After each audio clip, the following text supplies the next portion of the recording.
呢排特斯拉嘅日子真係唔好過，簡直就係陷入咗多事之秋。喺好幾個關鍵市場，銷量直接遭遇滑鐵盧。喺美國更加係被瘋狂抵制，華爾街嘅那些投行大佬們都冇放過佢，紛紛下調特斯拉嘅目標價。瑞瑞就係最新加入呢場降價潮嘅。禮拜一嘅時候，瑞瑞嘅分析師喺報告裏直接將特斯拉嘅目標價從$515砍到$430。點解呢？就係因為依家關稅不確定性好似烏雲咁籠罩住，特斯拉嘅需求變得疲軟。消息一出，禮拜一盤中特斯拉嘅股價直接下滑，一度下跌超過5%，跌到咗$237.44。呢同去年12月17日收盤時嘅$479.86高點相比，直接腰斬咗。到收盤嘅時候，特斯拉股價跌咗4.79%，報收$238.01。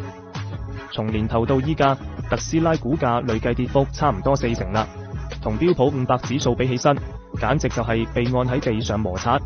瑞瑞仲預測，特斯拉今年預計交付180萬輛汽車，2026年交付230萬輛，呢同之前預計嘅230萬輛同290萬輛比起身差咗一大截。佢哋仲話，2月特斯拉嘅銷售量可能比整體汽車市場都要差，特別是喺美國、歐洲同中國。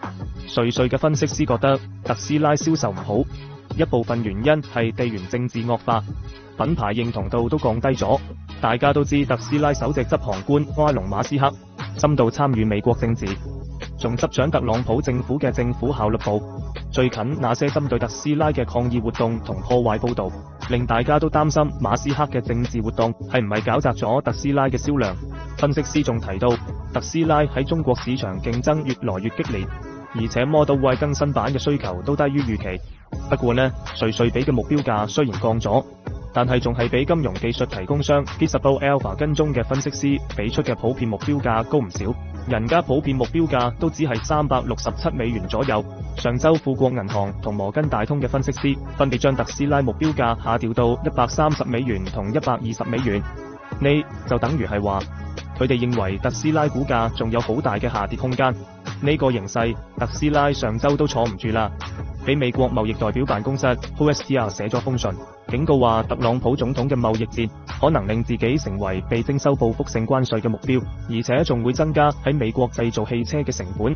特斯拉呢日子真係越來越難啊！後續到底會點樣？我哋就繼續吃瓜，持續關注啦。